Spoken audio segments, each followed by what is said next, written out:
Le réseau de surveillance du commerce des espèces sauvages, le trafic, appelle à des mesures plus fortes pour réduire la pêche aux requins en Afrique centrale. Ici à Pointe-Noire, ville portuaire et plateforme de l'industrie pétrolière située en République du Congo, la menace pour les requins et les raies est accentuée par la surpêche et le chalutage illégal. Une surexploitation aux conséquences désastreuses sur les ressources halieutiques et l'économie locale, et bien que la pêche aux requins soit légale en République du Congo, le réseau de surveillance estime qu'elle demeure mal surveillée, ce qui rend difficile l'application de politiques appropriées de gestion et de conservation des requins.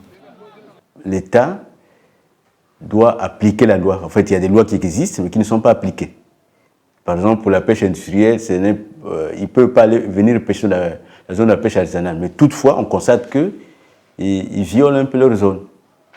Et ça, parfois même, lorsqu'ils sont surpris, il n'y a pas de... En fait, ils ne sont pas punis. Il n'y a pas une application de la loi.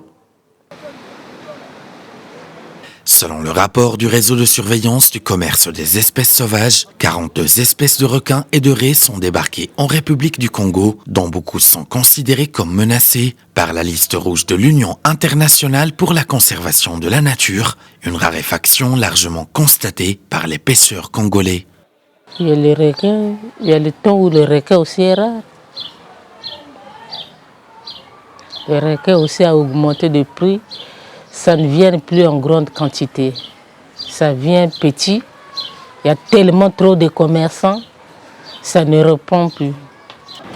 Par ailleurs, un grand nombre de plateformes pétrolières dans ces eaux réduisent également de 2/3 la zone de pêche artisanale et polluent les eaux côtières. Et pareillement, entre 2007 et 2017, plus de 10 000 tonnes de requins marteaux ont été capturés par le Congo, ce qui en fait le 4e plus grand pêcheur de ces espèces menacées d'extinction.